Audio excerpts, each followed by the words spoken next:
श्री स्वामी समर्थ. जय जय स्वामी समर्थ. ओम नमो भगवते वासुदेवाय. अधिक मास महात्म्य अध्याय 3. द्वितीय अध्यायामध्ये आपण बघितलं भगवान विष्णूंनी माता लक्ष्मीला गोपूजनाचं गोदानाचं महत्त्व समजावून सांगितलं. गोमातेच्या प्रत्येक इंद्रियामध्ये अनेक देवतांचा वास आहे याविषयीची कथा या 3 अध्यायामध्ये आली आहे. अत्यंत पूजनीय आपल्या सर्वांची माता गोमाता, तिच्या शिंगाच्या मुळाशी ब्रह्मा विष्णू, डोक्याच्या मध्यभागी महादेव, शिंगाच्या टोकावरती सर्व तीर्थ, कानामध्ये अश्विनी, डोळ्यामध्ये चंद्र सूर्य, दातामध्ये वायू, माथ्यावर सर्व देवीगण आहेत. तिच्या जिभेवरती वरुण आहे, मुखामध्ये सरस्वती आहे, दोन्ही ओठांमध्ये संध्या, जिभेवरती इंद्र, गंगा, गोमूत्राचे रूपात गोमती आहे, यमुना आहे, गळ्यामध्ये यम आणि यक्ष आहेत आणि 33 कोटी देव तिच्या पोटामध्ये वसलेले आहेत. म्हणून हिंदू धर्मामध्ये गोमातेचं पूजन अत्यंत पुण्यकारक मानलं जातं. श्री गणेशाय नमः. श्री सरस्वते नमः. श्री गुरुभ्यो नमः. जय जयाजी रघुराया. नमन माझे तुमच्या पाया.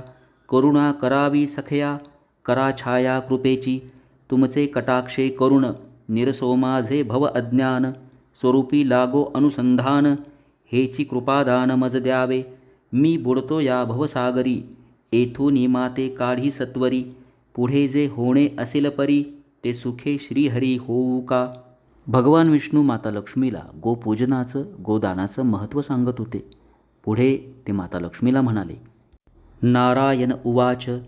न कृशामृतवत्सां वा वंध्यां रोगान्वितां तथा न च व्यंगामतिश्रान्तां गां दद्यान ब्राह्मणाय वै.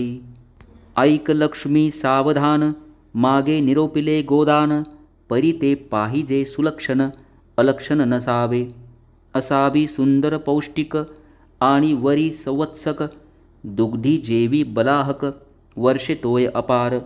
रोड अथवा रोगिष्ट, मृतवत्स नसावे स्पष्ट. किंवा वंध्या असो निवरिष्ट, कामानये दानाते.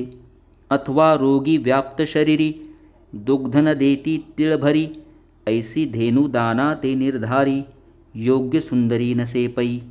अधिक मासातील गोदानाचं पुण्य महत्पुण्य आहे. पण ते कोणाला मिळतं? हे दान सत्पात्री असावं. सत्पात्री ब्राह्मणाला, याचकाला द्यावं. गाय देताना ती चांगली असावी, दुभती, दष्टपुष्ट, सवत्स धेनू दान द्यावी. कारण दान हे गरजू आणि योग्य व्यक्तीलाच दिलं पाहिजे आणि तो ब्राह्मणही सदाचारी असावा, ईश्वरनिष्ठ असावा, जो या गोमातेची योग्य प्रकारे देखभाल करू शकेल.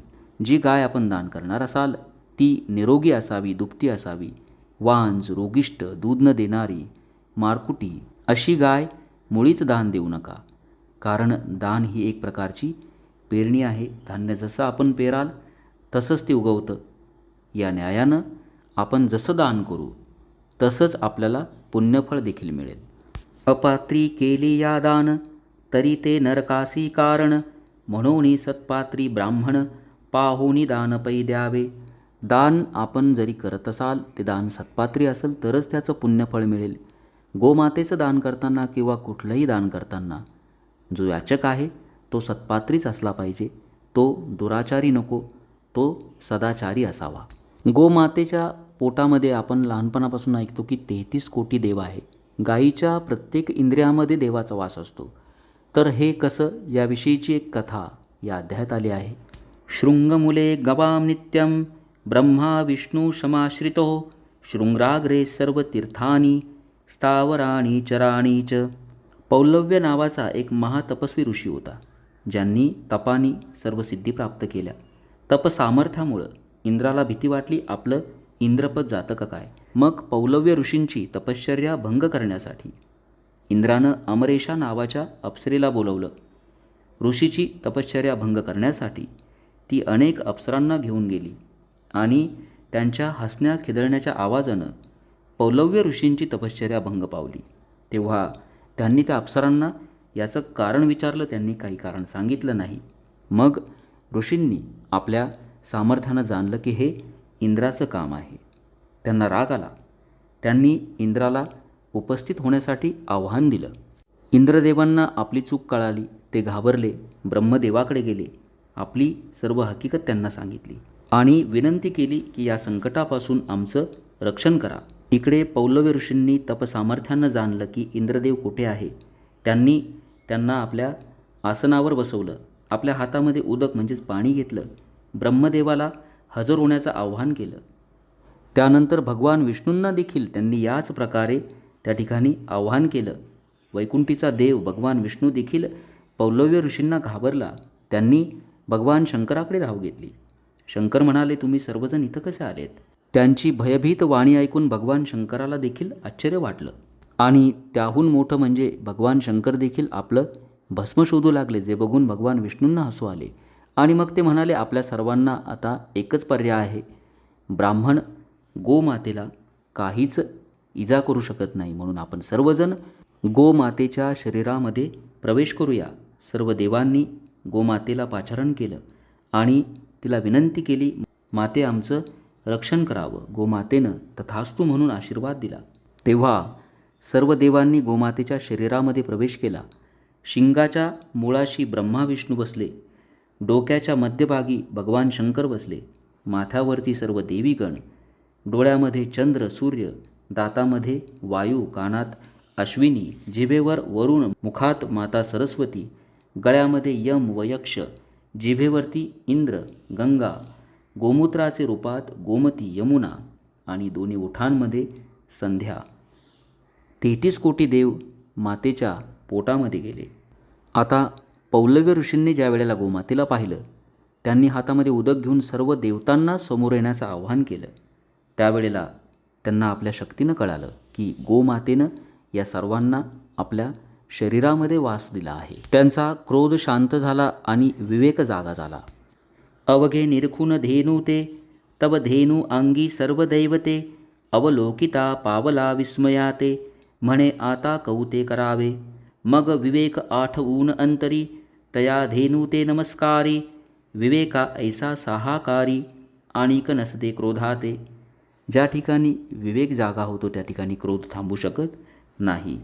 क्रोध आलिया शरीरी, अनर्थाते उभा करी, तेथे विवेक तो आवरी, निवारी जो अनर्थाते. भगवान शंकर मग सर्व देवांसह त्या ठिकाणी प्रकट झाले. पौलव्य ऋषींची इच्छा पूर्ण झाली आणि पुढे ते कालांतरानं वैकुंठाला गेले. म्हणून या मलमासी, दान द्यावे धेनुसी, स्त्री अथवा पुरुषासी, लाभ उभयासी समान. ब्राह्मण क्षत्रिय वैश्य शूद्र, येही दान करावे पवित्र. पाहोनी ब्राह्मण सत्पात्र, यथायोग्य दान कीजे. तया योगे पुण्यवंत देह, पापाचा तो होय क्षय. म्हणून सुलभ उपाय, धेनू सेवा निवेदली. असे हे सर्वश्रेष्ठ धेनुदान म्हणजेच गोदान अधिक मासामध्ये जर आपण केलं, आपल्याला मोक्षप्राप्ती होईल. आपल्या सर्व मनोकामना पूर्ण होतील. गोदानाचं पुण्य अक्षय आहे, अमाप आहे. त्याचं मूल्यमापन करणं शक्य नाही. जसं अमृताची गोडी, आकाशाची व्यापकता, सूर्याचं तेज, धरणीमातेची क्षमाशीलता, पर्वतांची उंची, भगवंत नामाचा महिमा, त्यांची थोरवी जसं आपण शब्दात सांगू शकत नाही, या सर्व गोष्टी अतुलनीय आहेत. तसंच गोदानाचा महिमा, त्याचं पुण्य देखील अतुलनीय आहे, अमाप आहे, अक्षय आहे. स्वस्ती श्री मलमाहात्म्य ग्रंथ पद्मपुराणींचे संमत, मनोहरसुत विरचित, तृतीयोध्याय गोडहा. श्री स्वामी समर्थ. ओम नमो भगवते वासुदेवाय.